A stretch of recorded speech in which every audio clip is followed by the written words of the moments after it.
Hello friends, last time हमने कुछ 10 जितने चैप्टर 3 के नेक्स्ट लेवल के कुछ एमसीक्यूज किए। चलो उससे आगे अब थोड़े करते हैं। नंबर 11 क्या है उसमें?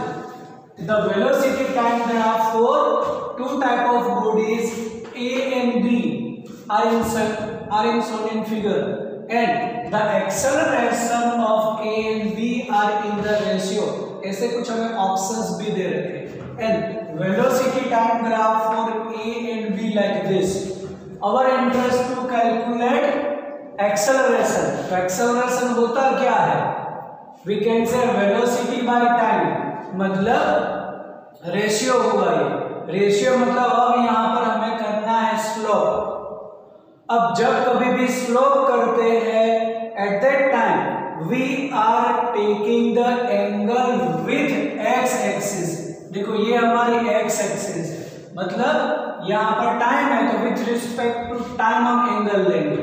तो ए का जो एंगल है 25, ओके। देन बी का angle with respect to velocity means with respect to y axis given है, with respect to x axis ये एंगल कितना होगा? Then this angle is 50 degree because total is 90 degree. तो 90 minus 40 करोगे, for the b it is 50 degree. तो देखो a का और b का दोनों का with respect to same axis हमें एंगल मिल गया।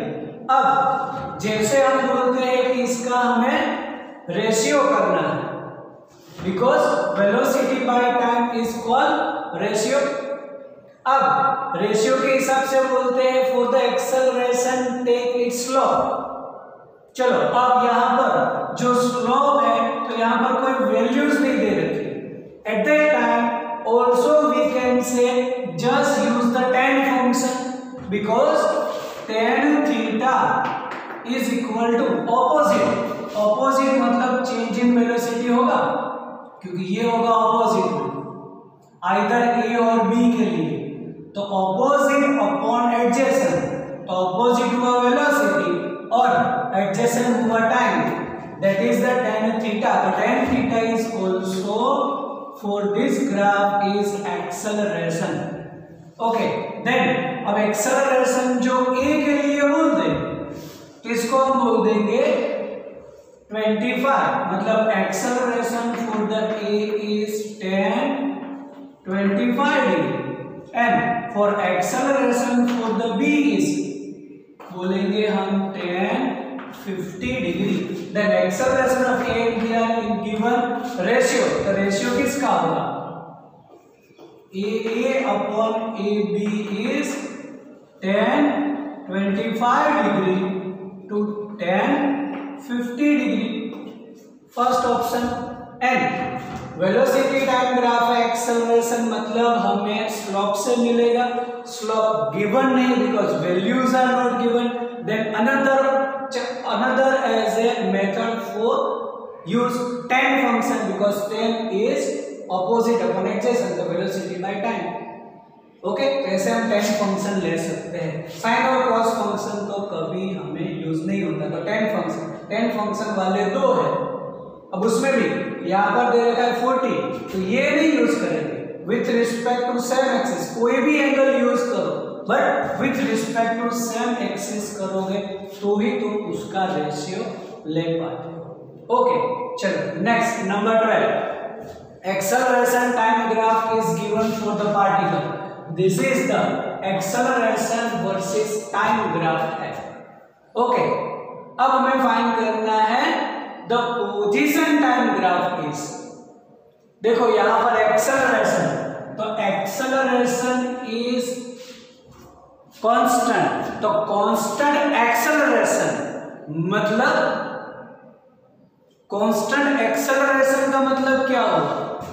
तो कांस्टेंट एक्सेलरेशन का मतलब there is a uniform change in velocity, है ना। Any particle moving with constant acceleration. देखो एक्सेलरेशन वर्सेस टाइम ग्राफ है, हमें चाहिए पोजीशन टाइम ग्राफ। तो यहाँ पर पोजीशन आएगी और यहाँ पर टाइम बोल देंगे। ओके, तो चलो अब एक्सेलरेशन अगर कांस्टेंट है तो in velocity in a given interval of time, मतलब there is a uniform change in velocity, है ना।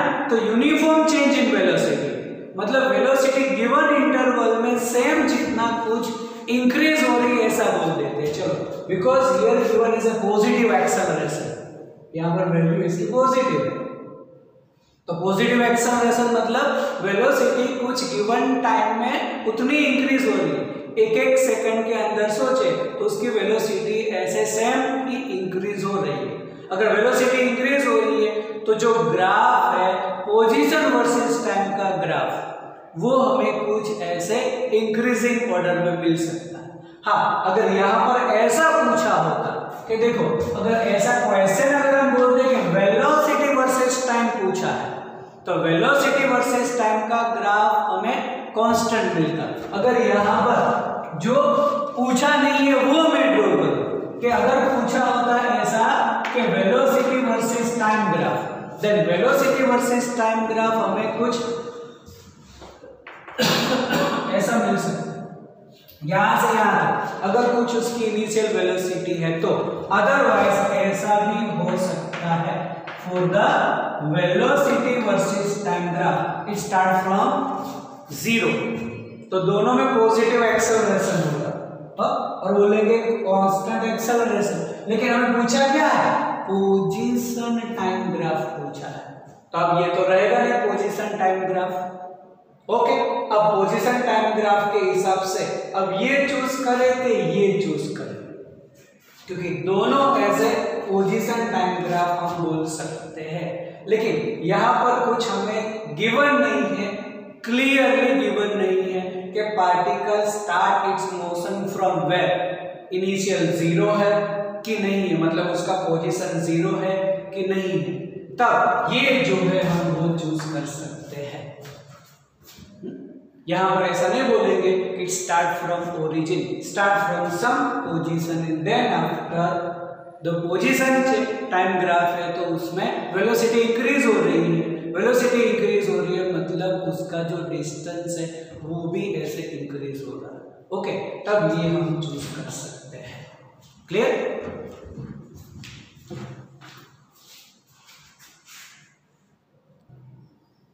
Okay friends, see next number 13 क्या है, a point initially at rest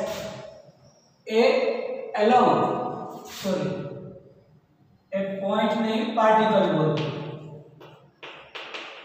the particle initially at rest moves along X axis, its acceleration varies as, acceleration का कुछ equation given है in metre per second square. If it start from the origin, then the distance covered in 2 seconds हमें पूछा है। देखो, acceleration given है, acceleration as a is equal to 60 plus 5 and asks about the distance covered in 2 seconds। तो हमें पता है अगर distance given है उसका डेरिवेटिव करें तो वेलोसिटी और उसका अगेन डेरिवेटिव करें तो एक्सेलरेशन। अब अगर एक्सेलरेशन है तो हमें उल्टा जाना है, एक्सेलरेशन गिवन है उसका इंटीग्रेशन करेंगे तो वेलोसिटी और उसका वापस इंटीग्रेशन करें तो डिस्टेंस मिल सकता है। आ रहा है समझ में मैं क्या बोल रहा हूं? अगर ऐसे डिस्टेंस गिवन है इन टर्म्स ऑफ फंक्शन, कोई भी ऐसे इक्वेशन के टर्म्स में, then we are taking its derivative. Distance का डेरिवेटिव वेलोसिटी और वेलोसिटी का डेरिवेटिव एक्सेलरेशन, तो उसका उल्टा। अगर हमें एक्सेलरेशन गिवन है और डिस्टेंस चाहिए तो 2 बार इंटीग्रेशन करेंगे। फर्स्ट टाइम वेलोसिटी मिलेगी, अगर वेलोसिटी पूछा है तो डायरेक्ट वहां से इंटीग्रेशन करके आंसर, और अगर डिस्टेंस पूछा है तो उसका वापस इंटीग्रेशन, मतलब 2 टाइम्स हमें इंटीग्रेशन करना पड़े। ओके, तो यहाँ पर एक्सेलरेशन गिवन है, चलो हमारे पास एक इक्वेशन है कि ऐसा बोल सकते हैं हम कि acceleration a is equal to dv upon dt, then we can say dv is equal to a dt। अगर इसको यहाँ पर मल्टीप्लाई करें, अब दोनों साइड अगर हम ऐसे इंटीग्रेशन कर दे then integration of dv is integration of a dt.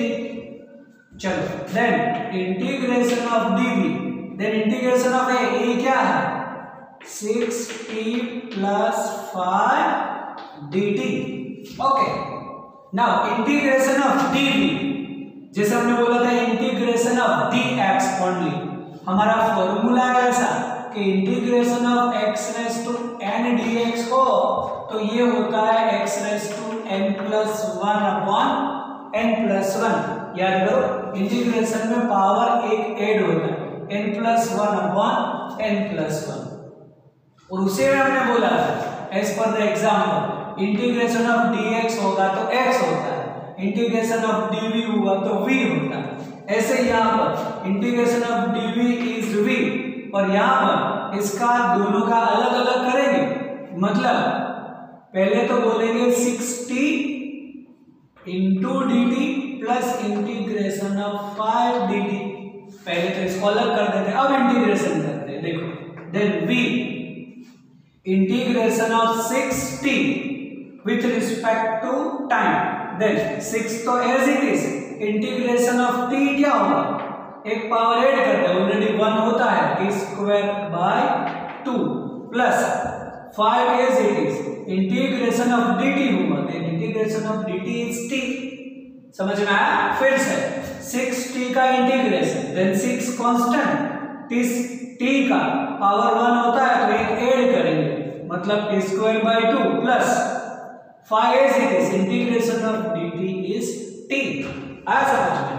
चलो तब नेक्स्ट स्टेप हमारा हो सकता है इसी में कि v इज इक्वल टू ये हो जाएगा 3t square plus 5t.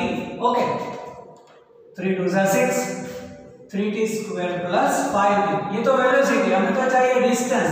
Then again ये जो होता है वो v की जगह पर लिख सकते हैं dx अपॉन dt, ये as it is 3t square plus 5t.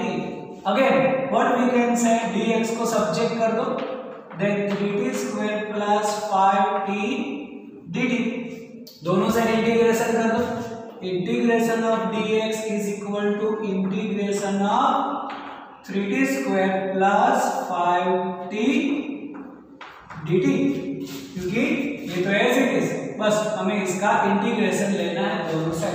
Integration of dx x, मतलब हमें पोजीशन डिस्टेंस मिल जाएगा. अब यहाँ पर 3t स्क्वायर का इंटीग्रेशन क्या होगा, then 3 as it is, t square का एक पावर ऐड करो 3t cube by 3 plus 5 as it is, t का पावर 1 होता है तो it is t square by 2. Okay, तो यहाँ पर again 3 cancel, x is equal to t cube plus 5t square by 2. Okay, अब यहाँ पर t क्या दे रखा है 2 सेकंड, तब क्या होगा x इज इक्वल टू, जैसे 2 का क्यूब वैल्यूज रख देंगे, ये 5 बाई 2 इंटू 2 का स्क्वायर, तो यहाँ पर लिख देंगे, देन 2 का क्यूब 8 प्लस यहाँ पर 2 ऐसे 2 मल्टीप्लाई आएंगे 4, इसमें से 2 कैंसिल, तो एक 2, 5 2s are 10, मतलब x is equal to 18 metre होगा. आया समझ में कि नहीं? वंस अगेन एक्सेलरेशन होता है dv अपॉन dt, हमें तो डिस्टेंस चाहिए तो एक बार इंटीग्रेशन करेंगे तो velocity, then integration of dv is v, इसका इंटीग्रेशन कर दो, देन 6 का as 6t square by 2 that is 3t square हो जाएगा, और 5 as it is only dt का t, इसका वापस इंटीग्रेशन करेंगे तो 3t cube by 3 that is the distance, और 5t स्क्वायर बाय 2, बस ये तो कैंसिल हो गया, तो 2 का क्यूब 8 और यहाँ पर 5, 2 इंटू 2 बोलेंगे स्क्वायर है तो देख 2 cancel, 5 2 10 that is 18 metre. Okay, तो ये यहाँ पर डायरेक्ट लिख दूं तो इट इज 18 मीटर. चलो अब नेक्स्ट में क्या है, number 14, a car is moving with constant acceleration of 4 metre per second square on seeing a person in front of it if car is moving with a velocity of 20 meter per second at the moment when the driver sees the person and the reaction time of the driver is 2 seconds, then the distance traveled after the moment it sees the person and just before applying the brake. देखो just before applying the brake बोला है, मतलब हमें stopping distance नहीं बोला यहाँ पर. Don't get in wrong side. यहाँ पर ऐसा नहीं बोला कि स्टॉपिंग डिस्टेंस कितना है.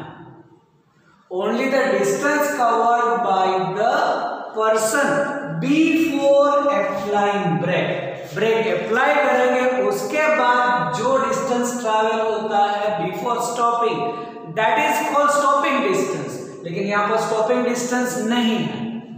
ओके, वंस अगेन क्वेश्चन पढ़ो.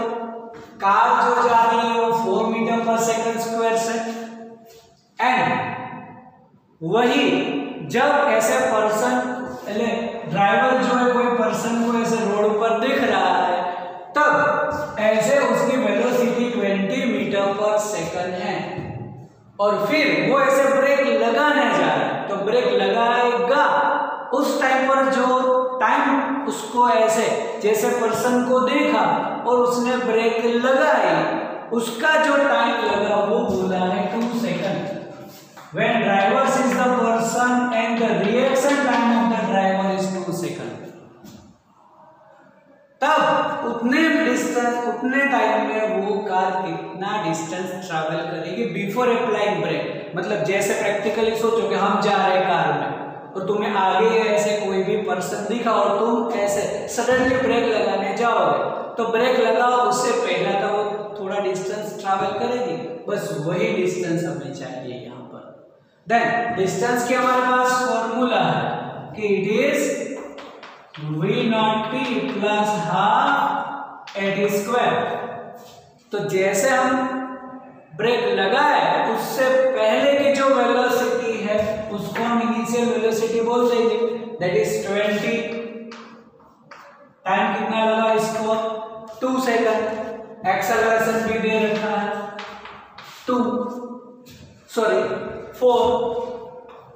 टाइम 2 है.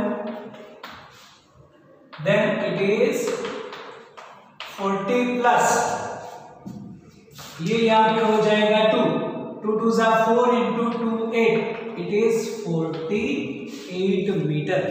जब ऐसे पर्सन ब्रेक अप्लाई करे उससे पहले 48 मीटर तो डिस्टेंस ट्रैवल करेगी. आज समझ में, यहाँ पर हमें स्टॉपिंग डिस्टेंस नहीं पूछा है. फिर से बोल रहा हूँ कि don't go in wrong path. ऐसा नहीं पूछा कि स्टॉपिंग डिस्टेंस क्या है. यहाँ पर है कि जैसे वो टाइम ऑफ रिएक्शन आए उस टाइम पे मतलब 2 सेकंड में वो कार ने कितना डिस्टेंस ट्रैवल किया, तो वो हमें यहाँ से. स्टॉपिंग डिस्टेंस का फॉर्मूला अलग है, ये डिस्टेंस का फॉर्मूला अलग है, इसीलिए बोल रहा हूँ. क्लियर? तो देख लो एक बार और लिख लो इसको. Okay, see next number 15. Just read the question. A man is standing on the top of the building 100 meter high. He throws 2 balls vertically upward बोल देंगे. हाँ, थ्रो कर रहा है मतलब vertically upward. At t is equal to 0 मतलब first जो t is equal to 0 and जो सेकंड है वो इंटरवल ऑफ 2 सेकंड. मतलब अगर इसका 0 गिने तो सेकंड का after 2 second. Okay, the latter ball is thrown at velocity of half of the first.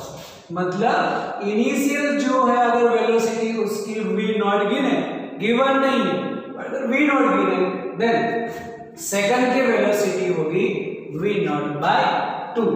And the vertical gap between the first and second ball is 15 meter and the gap is found to remain constant. मतलब जैसे first stone ऐसे second stone ऊपर फेंका और दोनों का ऐसे distance है वो जैसे जा रहे हैं ऊपर 15 मीटर जो है वो कांस्टेंट है. The gap between two is 15 meter and it is constant. The velocities which are thrown, velocity हमें चाहिए कि कौन सी वेलोसिटी से फर्स्ट बॉल की वेलोसिटी कितनी होगी और सेकंड की कितनी होगी, है ना। अगर इनिशियल हम इसकी फर्स्ट की एज ए वी नॉट बोले तो सेकंड का हमें बोलना है it is v naught by 2। Okay, बस यही वेलोसिटी हमें करनी है।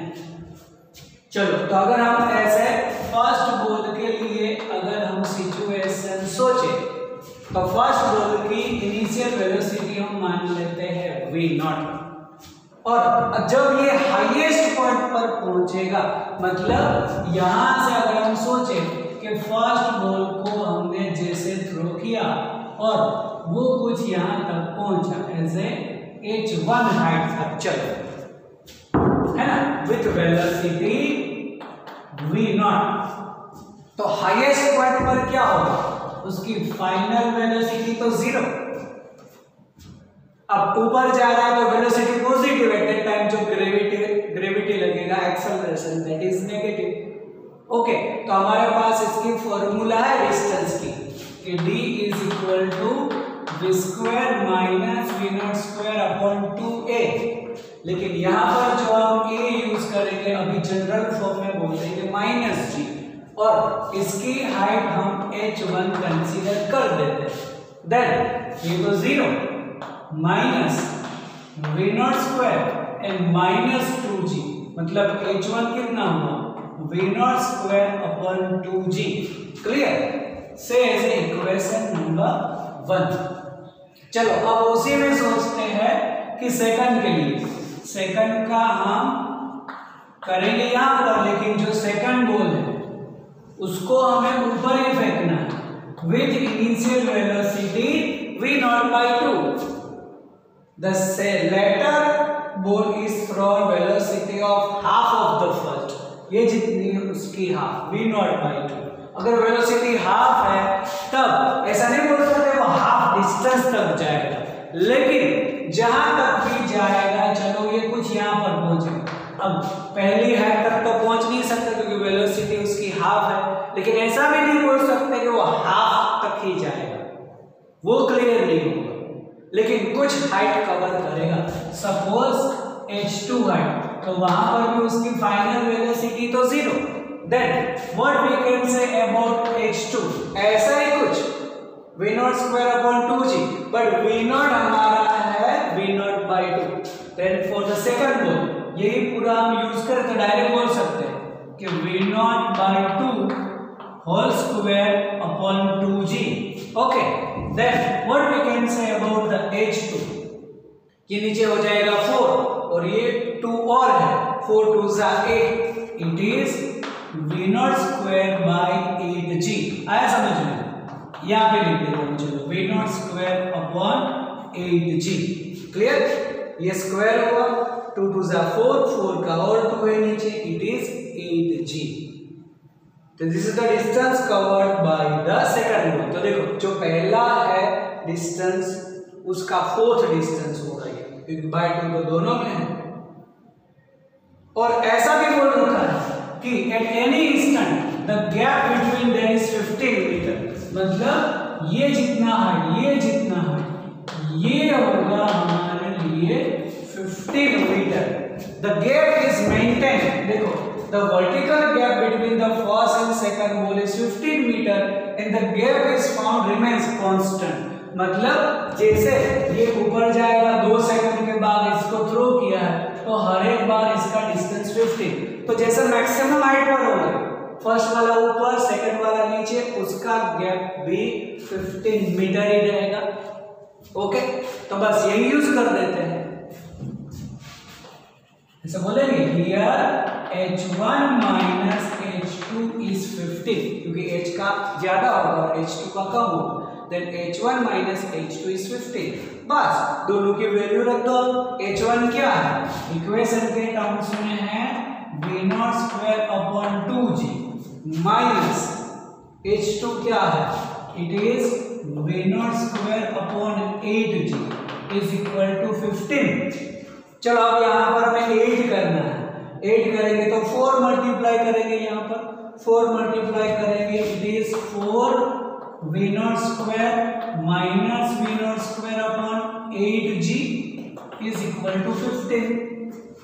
आया समझ में? क्योंकि एलसीएम 8 के लिए 4 मल्टीप्लाई करना पड़े, 4 टू जाएगा तो 4 v0 square minus v0 square, ये हो जाएगा 3 v0 स्क्वायर, और ये डिवाइड में मल्टीप्लाई में ले लो 15 इंटू 8 इंटू, चलो g है उसकी वैल्यू 10 दे रखी है हमें, है ना, और अब हो जाएगा v0 square is equal to 15 into 8 into 10 by 3। तो देखो अब ये हो जाएगा हमारे लिए 5, ओके, क्योंकि 5 3 is 15। अब ये कितना होगा, then v0 square is equal to, ये तो 40 और 10 और 400, so v0 square is 400, then what about the v0? It is 20 meter per second। v0 किसकी वेलोसिटी, फर्स्ट बॉल की, तो सेकंड बॉल की कितनी होगी, तो सेकंड के लिए है v0/2, मतलब सेकंड की होगी 10, तो 20 और 10 हो ऐसा ऑप्शन हमें चूज करना पड़े। फर्स्ट ये देखो 20 और 10, इसमें ऐसा भी कर सकते हो तुम कि जैसे इसकी वेलोसिटी हाफ हो ऐसे पहले देखे, तो वैसे तो ऑप्शंस देखोगे तो 20 10 5 16 8 30 15 सभी में ऐसे हाफ हाफ दे रखी है, पहली जितनी उसे हाफ ये है, तो हम इसका आइडिया नहीं ले सकते। बाकी कई बार ऐसे भी ऑप्शंस होंगे कि जिसमें वेलोसिटी एक है दूसरी हाफ नहीं दे रखी, तो डायरेक्ट हमें ऑप्शंस मिल जाते हैं, और कई बार ऐसे सेम ऑप्शंस भी निकल जाए, लेकिन यहाँ पर एक जितना है दूसरा है उसका हाफ दे रखा है, तो हम डायरेक्ट जजमेंट नहीं ले सकते। तो फिर ये मेथड फॉलो करो, और मेन पोर्शन हमें दे रखा है 15 मीटर, ये जो 100 मीटर हाइट है और जो बोला है 2 सेकंड के बाद उसको रिलीज किया है, वो तुम्हें कंफ्यूज करने के लिए। हर एक डेटा ऐसा नहीं होता कि हम यूज करना ही पड़े, बस उसको एज ए तुम्हें कंफ्यूज करने के लिए भी देंगे, ऐसे डेटा भी है। तो ये जो 2 डेटा है वो तुम्हें ऐसे कंफ्यूज करने के लिए, बाकी तुम ये जो 15 मीटर है बस वो डिस्टेंस तुम डिफरेंस ले लो, बाकी तो हमारे पास ऐसा मिला है। और मेन थिंग गिवन है कि डिस्टेंस जो भी है वो फाउंड रिमेन्स कांस्टेंट, तो 15 मीटर कांस्टेंट है, तो मैक्सिमम हाइट का भी डिस्टेंस 15 मीटर ही होगा, बस उसको यूज करो, डायरेक्ट तुम्हें आंसर मिलेगा फर्स्ट का 20 देन सेकंड का 10, ये हम बोल सकते हैं। ओके, लिख लो इसको, वीडियो पॉज करके लिख लो अच्छी तरह से। Okay, see the next question number 16। क्या है, the velocity of the particle is given by the expression, the velocity vx is 3x square minus 4x, x is the distance covered, then the expression for the acceleration, ये जो 4 options में से acceleration हम क्या बोल सकते हैं। अब हमें पता है कि एक्सेलरेशन होता है dv/dt, with respect to time ही अगर डेरिवेटिव ले तभी उसका हमें एक्सेलरेशन मिलेगा, लेकिन यहाँ पर जो भी वेलोसिटी दी है वो हमें ऐसे अलग टर्म्स में, मतलब विथ रिस्पेक्ट टू टाइम नहीं है, विथ रिस्पेक्ट टू डिस्टेंस है, 3x स्क्वायर माइनस 4x, है ना। तो चलो जैसे एज यूजुअल हम करते हैं कि एक्सेलरेशन,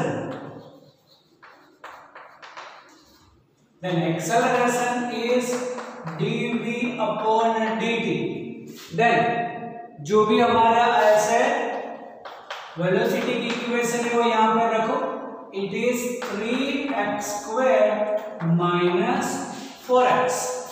चलो अब क्या करें कि डिफरेंशिएशन ऑफ 3x स्क्वायर करना है विथ रिस्पेक्ट टू टाइम। चलो हम ऐसा बोल दें कि ऐसा कुछ है और विथ रिस्पेक्ट टू x है, हाँ, यहाँ पर differentiation of 3x square with respect to x, that is 3 into 2x मतलब 6x होगा। लेकिन अगर यहाँ पर अगेन ऐसा बोलो कि विथ रिस्पेक्ट टू टाइम, जैसे ये 3x स्क्वायर का विथ रिस्पेक्ट टू टाइम है, तो क्या करेंगे, तो 3 as it is differentiation of x square, तो पहले किसका करेंगे, पावर का करेंगे डिफरेंशिएशन, डिफरेंशिएशन, मतलब 2, तो 2 है तो 2 आगे आ जाएगा और एक पावर कम कर देंगे, मतलब ओनली x, इतना तो हुआ ही। लेकिन अब जैसे ये बेस और विथ रिस्पेक्ट टू अलग है, देन चेन रूल के हिसाब से क्या करना पड़े, dx/dt। आया समझ में? वंस अगेन इसका जो डेरिवेटिव होगा वो रूल्स के हिसाब से 6x तो होगा ही, फिर x मतलब विथ रिस्पेक्ट अलग है और बेस अलग है, ये दोनों अलग है, तो इसका हमें डेरिवेटिव यहाँ पे मल्टीप्लाई करना पड़े। जैसे यहाँ पर विथ रिस्पेक्ट टू और ये बेस दोनों एक ही है, तो dx/dx तो 1 हो जाएगा, इसलिए हम लिखते नहीं है। याद आ रहा है? डिफरेंशिएशन हमने किया उस टाइम पर भी बोला था कि बेस और विथ रिस्पेक्ट अलग है, तब हमें इसका डेरिवेटिव मल्टीप्लाई करना पड़े। तो according to the rule 3x² का क्या होगा, इट इज 6x, 2 आ गया है मल्टीप्लाई, लेकिन x का डेरिवेटिव dx/dt, तो बाय द सेम वे क्या होगा यहाँ पे, इट इज 6x dx/dt। चलो फिर माइनस है तो माइनस 4, x का derivative with respect to time वो तो यही होगा ना, dx/dt। ओके, क्योंकि x का derivative with respect to time तो dx/dt ही है, तो अब क्या हो सकता है यहाँ पर, dx/dt कॉमन निकल सकता है, then take common out dx/dt, it is 6x - 4। dx/dt होता क्या है, derivative of distance with respect to time, वो तो वेलोसिटी होता है, तो v 6x - 4। क्लियर? और वेलोसिटी की इक्वेशन तो डायरेक्ट है यहाँ पर, तो देखो वेलोसिटी है 3x² - 4x and 6x - 4, this is the acceleration. देखो कौन सा ऑप्शन है, हाँ फर्स्ट ऑप्शन है, मिल गया इसमें, 3x² - 4 है, 6x - 4। आया समझ में? वंस अगेन अगर बेस और विथ रिस्पेक्ट एक ही है तो डायरेक्ट डिफरेंशिएशन ऐसे, अगर ये दोनों अलग है तो according to the rule differentiation होगा और x का with respect to time multiply करना पड़ेगा, बस यही किया हमने यहाँ पर। x² है तो 2x, लेकिन 3 2 6x और dx/dt -4 constant as it is, x का dx/dt। क्लियर? तो dx/dt वेलोसिटी होगा, और वेलोसिटी हमें वापस सेम इक्वेशन है तो लिख सकते हैं। क्लियर? लिख लो इसको अच्छी तरह से। Okay, see the next one, number 17। A car is moving with initial velocity 2v0. It increases velocity to 4v0 in t seconds. Then the relation which describe the distance covered in t second. मतलब यहाँ पर जो भी हमें ऐसे दे रखा है कि इनिशियल वेलोसिटी उसकी 2v0 और t सेकंड में टाइम परफेक्ट नहीं दिया, लेकिन in t seconds velocity reach to 4v0, तो यहाँ पर ऐसा बोल सकते हैं, नहीं दिया मतलब हम कांस्टेंट एक्सेलरेशन ले सकते हैं।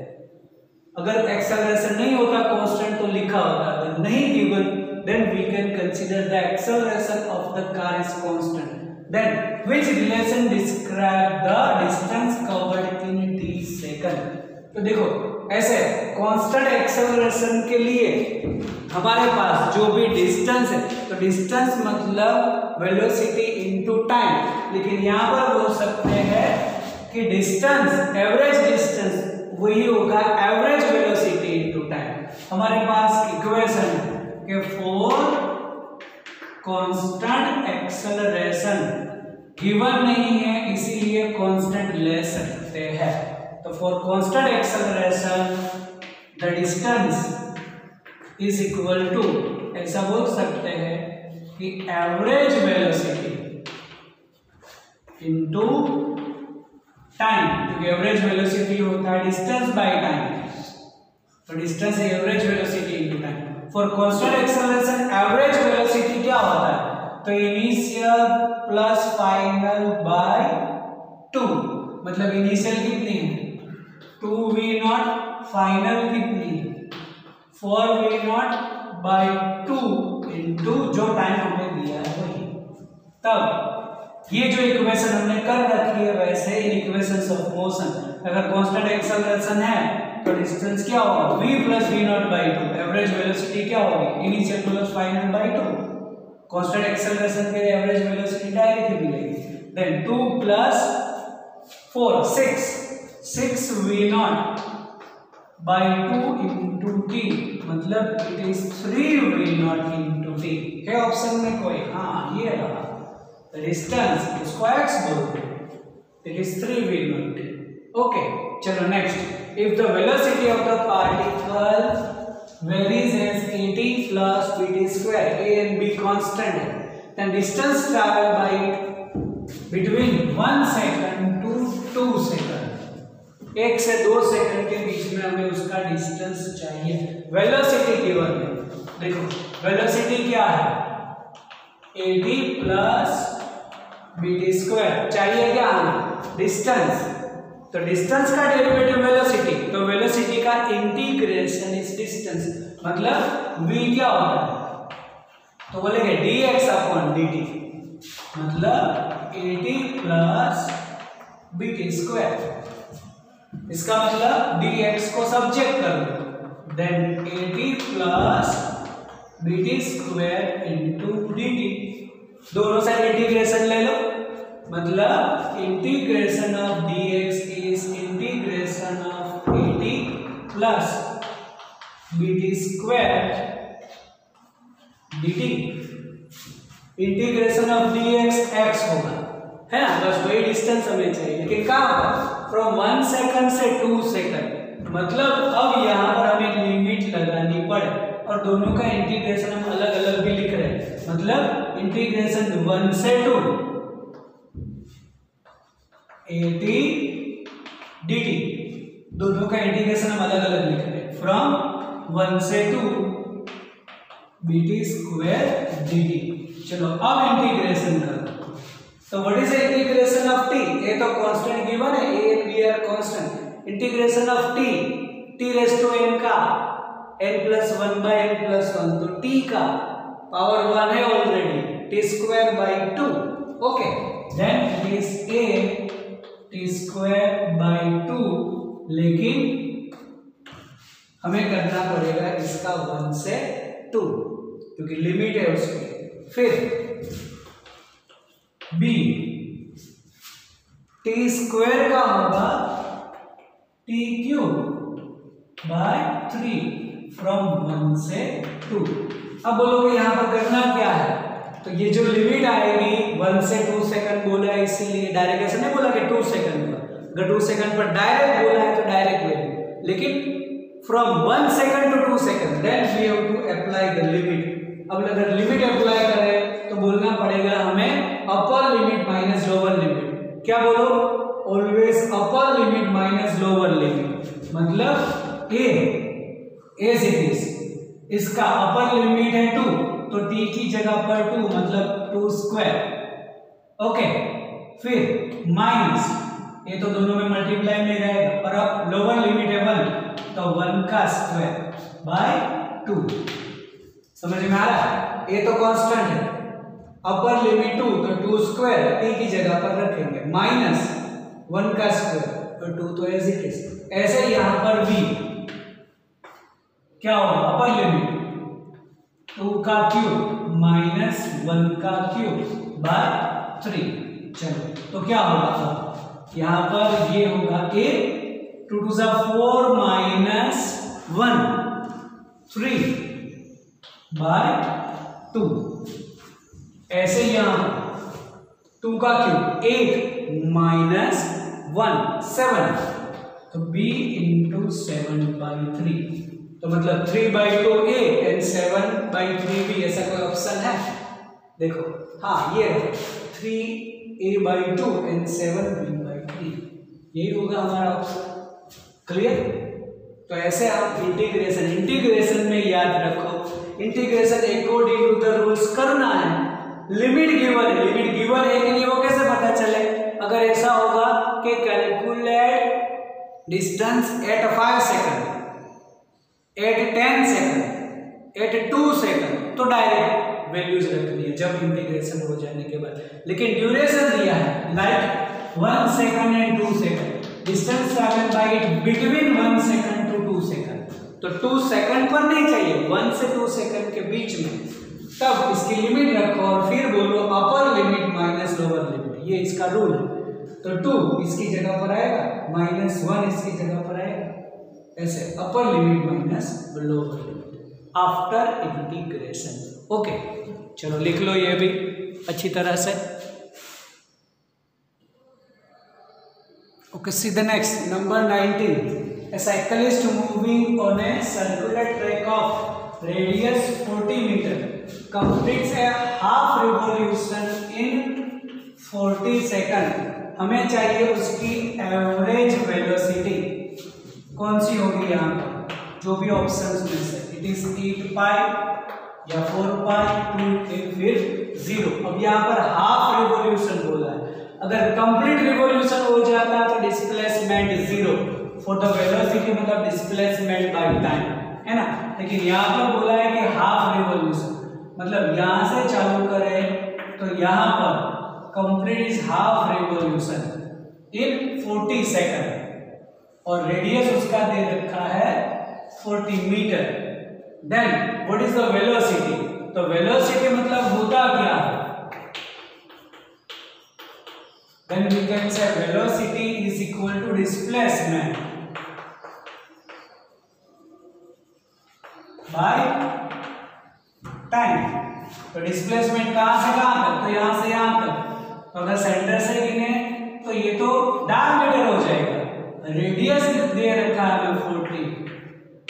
40 मीटर, तो डिस्प्लेसमेंट कितना हो जाएगा 80 डिवाइडेड बाय टाइम कितना लगा इसका 40, मतलब 0 तो कैंसिल और it is 2 metre per second and average velocity is 2 metre per second. ऐसा सिंपल है, लेकिन कई बार जो है ऐसे वेलोसिटी पूछा है तो डिस्प्लेसमेंट होता है, स्पीड पूछा है तो उसका ऐसे पाथ लेंथ आएगा।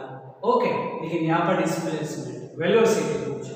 चलो next, A particle of unit mass undergoes one dimensional motion such that velocity varies as, देखो वेलोसिटी कुछ हमें beta x raised to 2n के टर्म्स में देगा, beta n are constant, x is the position of the particle, then acceleration of the particle as a function of x, ये जो दे रखे options उसमें से क्या होगा। तो देखो वेलोसिटी गिवन है, पहले तो उसकी equation, velocity is a function of x beta x raised to -2n। अब अगर हमें एक्सेलरेशन चाहिए तो इसका तो हमें करना पड़े dv/dt, है ना, लेकिन यहाँ पर तो टाइम है ही नहीं, यहाँ तो x का है differentiation with respect to x, तो इसकी दूसरी मेथड ये भी है। देखो अगर मैं ऐसा बोलूं a is equal to dv/dt, तब इसके नेक्स्ट स्टेप में मैं ऐसा भी बोल सकता हूं कि it is dv/dx and dx/dt। क्या किया हमने, सिर्फ dx से मल्टीप्लाई करो और dx से डिवाइड कर दो, ऐसा भी एक ऑप्शन है, मतलब एक ऐसा वे तरीका है। तो v का differentiation with respect to x और x का differentiation with respect to time, मतलब dv/dt को हम dx मल्टीप्लाई और dx डिवाइड करें तो ऐसा भी हम बोल सकते हैं।